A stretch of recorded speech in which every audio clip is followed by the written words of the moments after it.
all. It's me Vijisha, Social Science Faculty of Silver Hills High Secondary School, Calicut. Today we are going to discuss the second session of Chapter 5, Economic Sources. Now let us move on to the topic, that is sectors and related employment opportunities. Every occupation in our country falls under primary, secondary and tertiary sector. And we can say is that in our country, the employment opportunity in primary, secondary and tertiary sector varies. Look at this table showing percentage of employment availability in different sectors from 1993 to 2011. Percentage of employment availability in primary sector in the year 1993, that is 64.9%. In 2005, it is 56.5.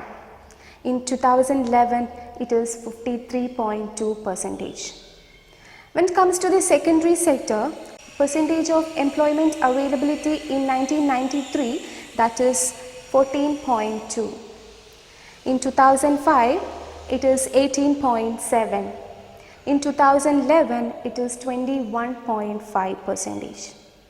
In tertiary sector, in the year 1993, the percentage of employment availability, that is 20.9%. In 2005, it is 24.8%, and in 2011, it is 25.3%. So children, you have seen that primary sectors have more employment opportunities than other sectors, because here agriculture and allied activities provides more employment opportunities. Not only that, tertiary sector shows an increased trend in availability of employment. Our next topic is food grain production. India has been giving more importance to primary sector since independence, and there has been a noticeable increase not only in employment opportunities but in food grain production as well. This is a graphical representation of the trend in food grain production in India during different periods. In 1970 to 71, the rate is 108.4. 2011 to 2012, it is 257.4 tons. This diagram states that there is a steady progress in the food grain production in India, but poverty still persists in various parts of India even after increased production. What may be the reason? The first reason is defects in distribution. Second point, that is low potential of individual to purchase goods. I have a doubt. How can we attain food security? And what do you mean by food security? Yes, food security attained when adequate availability of food to the needy.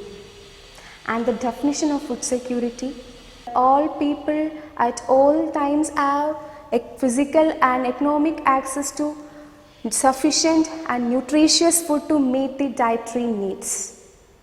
When we are analyzing the definition, we'll get the conclusion that if food security is there, all people should get food, and food should be made available at all times. Next, we are going to discuss the another important topic, that is poverty alleviation programs. Governments are trying to ensure food security by strengthening public distribution system and implementing various projects and programs. Let us learn the projects and programs being implemented by the government. Government projects: Annapurna, Antyodaya Anna Yojana, Mahatma Gandhi Employment Guarantee Program, Swarna Jayanti Shahari Rozgar Yojana.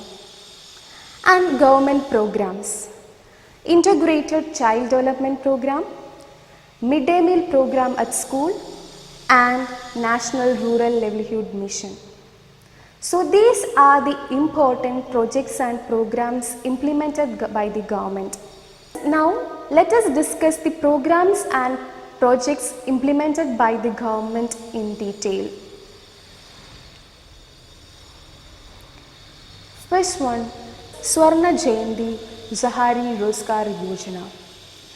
This program is beneficial to the unemployed in urban areas, and this project that encourages self-employment. And our next program, Annapurna. This project Annapurna is beneficial to those who are above 65 years of age and having no income.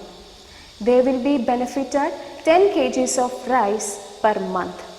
Our next program, that is Integrated Child Development Program. This Integrated Child Development Program is implemented through Anganwadis.